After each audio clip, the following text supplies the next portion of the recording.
क्या नाम है आपका? मेरा नाम मुफ्ती मोहम्मद अकबर कासमी। ये वक्फ बोर्ड को लेके क्या कहना चाहेंगे आप? वक्फ तरमीमी बिल के ताल्लुक से मैं सिर्फ इतना सा कहना चाहता हूँ कि वक्फ तरमीमी बिल ये मुसलमानों के जज्बात के साथ खिलवाड़ करना है और मुसलमानों के जज्बात को आहत पहुँचाना है। जब इंडिया के लॉ में हर मज़हब को अपने मज़हब के एतबार से फुल तरीके से ज़िंदगी गुजारने का उनको राइट दिया है। आर्टिकल 29 के तहत में हर मज़हब वाले को इस मुल्क में, जब इस मुल्क में जमहूरी निज़ाम कायम हुआ, एक सेकुलर निज़ाम कायम हुआ, तो उसमें एक ये भी निज़ाम बना कि जिस हर मज़हब वालों को मुकम्मल तौर पर आज़ादी दी जाए। तो ये एक लॉ मुसलमानों का अलग है जिसमें वक्फ तरमीमी बिल भी आता है। और वक्फ वो है जो मुस्लिम ने अपने नस्लों के लिए, अपने उनके आबा व अजदाद ने वक्फ कर दिया, भाई ये अल्लाह के लिए है और अल्लाह के रसूल के लिए है, ये वो ज़मीन वक्फ हो गई।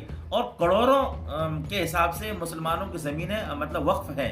तो असल में मकसद ये है कि इस बिल को लाने का मकसद ये है कि किसी तरह से बिल पास हो जाए और सरकार की जो नीयत है, बस मैं यही कहना चाहता हूँ, सरकार की नीयत में कहीं न कहीं खोट है कि मुसलमानों को लॉलीपॉप देना है कि भाई इससे तुम्हें फ़ायदा होगा।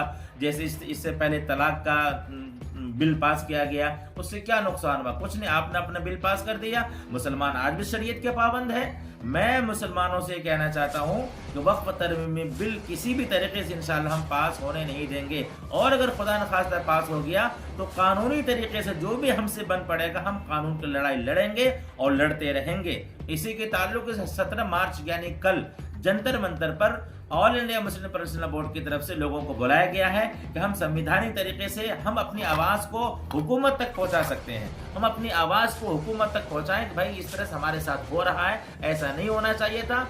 इस्लाम के अंदर वक्फ एक इस्लामी शिआर है, इस्लाम का तशख़्ख़ुस है, और इस्लाम के तशख़्ख़ुस को बाकी रखने के लिए, इस्लाम के शिआर को बरकरार रखने के लिए अगर ज़रूरत पड़ी तो हम सड़कों पे भी आएंगे, ज़रूरत पड़ी हम जेलों को भी भरेंगे, ज़रूरत पड़ी अपने गर्दनों को भी कटवाएंगे इंशाअल्लाह, लेकिन इस्लाम के शिआर को बिगड़ने और बर्बाद होने नहीं देंगे।